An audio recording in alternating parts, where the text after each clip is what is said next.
Hola lobecitos, pues ¿cómo están? Pues bienvenidos a un nuevo video. Y si tú todavía no me conoces, yo soy Miss Lauren y te pido que te suscribas a mi canal, actives la campanita de notificaciones y pues como ya se dan cuenta por el título del video, pues comencemos.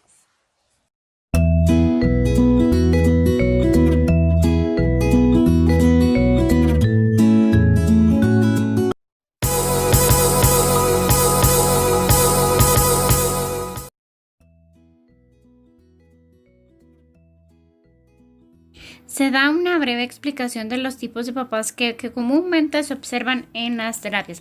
Esa información te puede ayudar a ubicarte y por consiguiente a modificar algunas de estas actitudes que puedas identificar.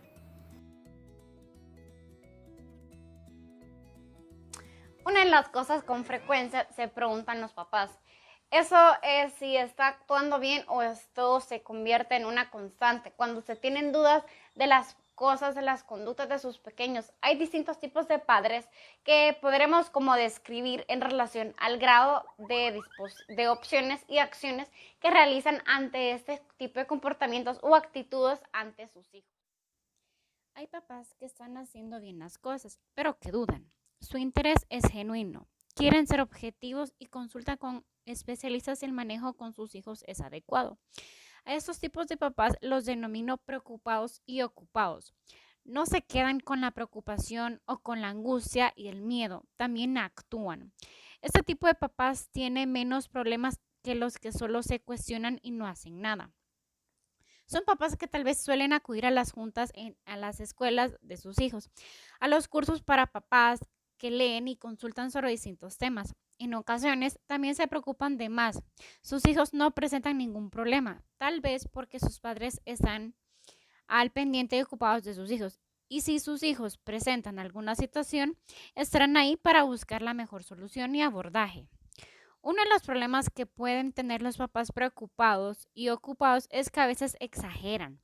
Es común que se les pida que le bajen 2 rayitas a la perfección, a esta lupa enorme fiscalizadora con la que todo lo que ven meticulosamente.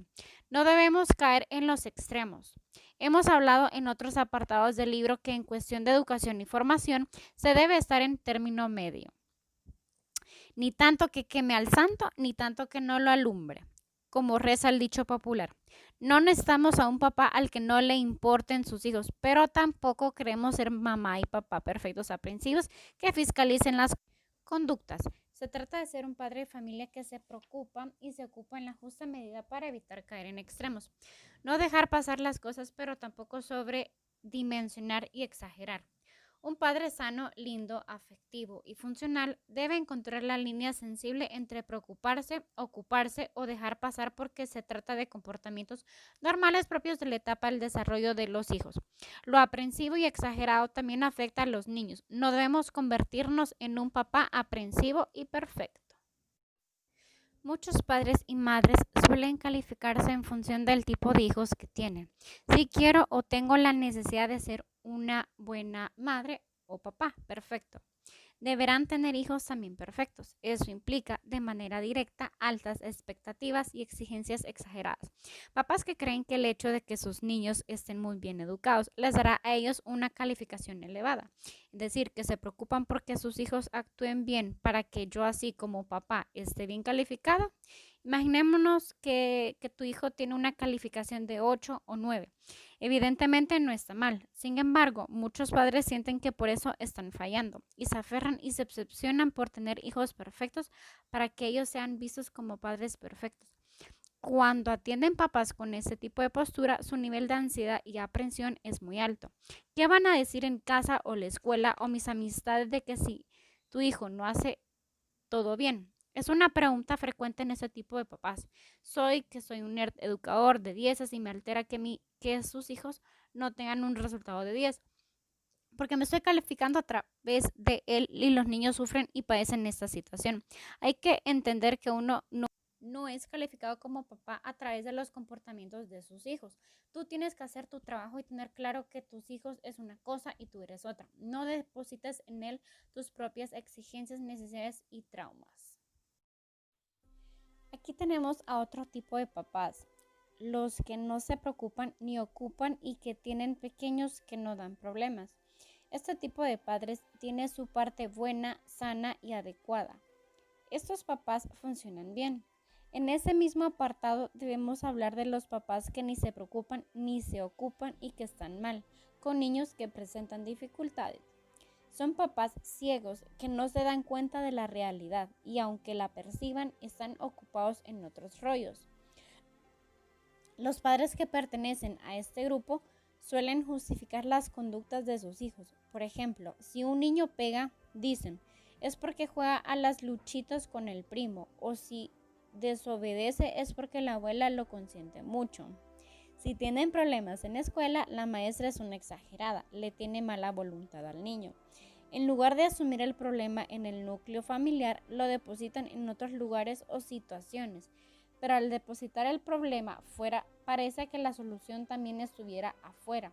Si ya no ve a su primo y a la abuela, o si le cambiaran a la maestra, la mayoría de las veces el problema está adentro y no quieren o no pueden verlo. Por otro lado, tenemos al grupo de papás que está angustiado y alterado por situaciones problemáticas con sus hijos, pero no tienen la menor idea de qué hacer.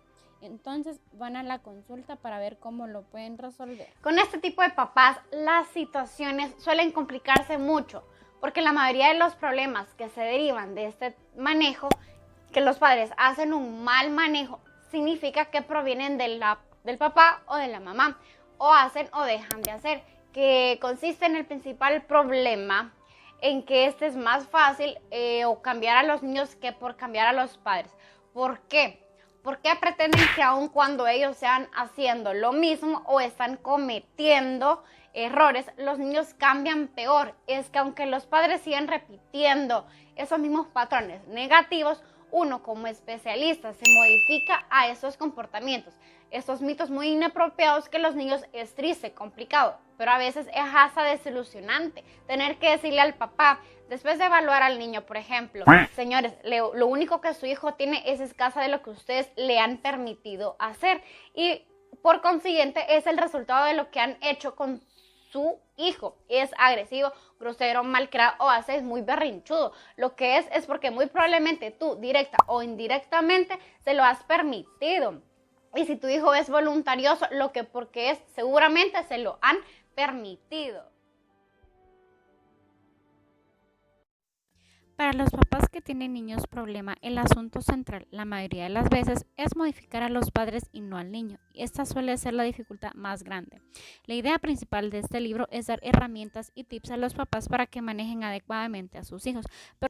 Pero si los papás pretenden que los niños cambien sin ellos hacer algo distinto, será muy difícil. No es que no se pueda o no haya esperanza y posibilidades, se puede, pero no es tan sencillo. En ocasiones se necesita echar mano de un concepto relativamente nuevo, la resiliencia.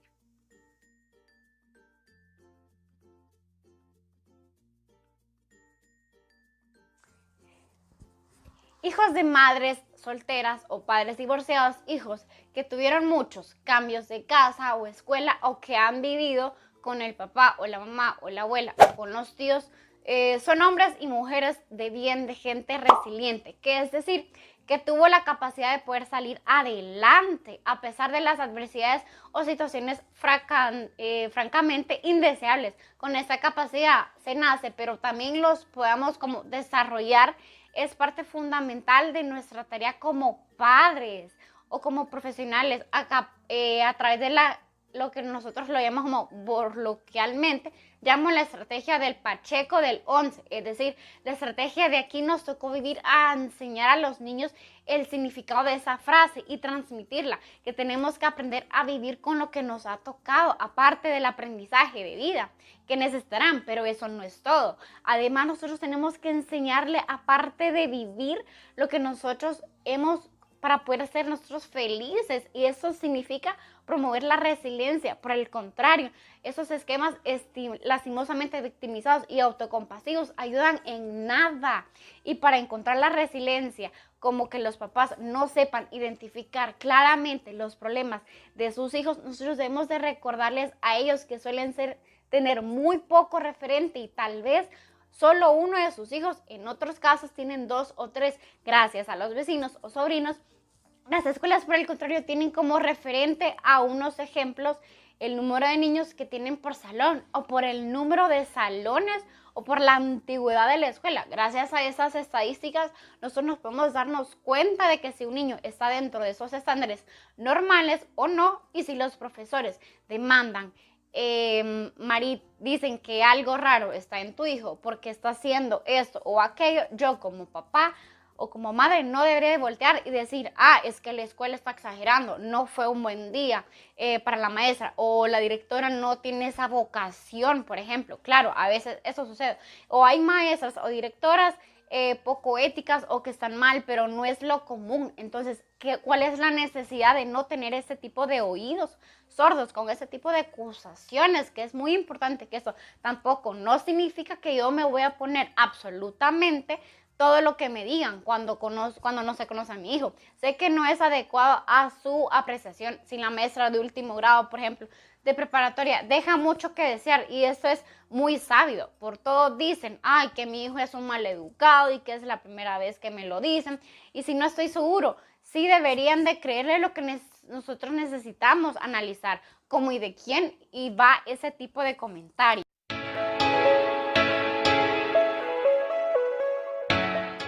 Bueno, espero que les haya gustado este video, y si tú todavía no te has suscrito a mi canal, pues te pido que te suscribas a mi canal, le des like, comenten, compartan con todo el mundo, y nos vemos hasta la próxima. Bye, bye.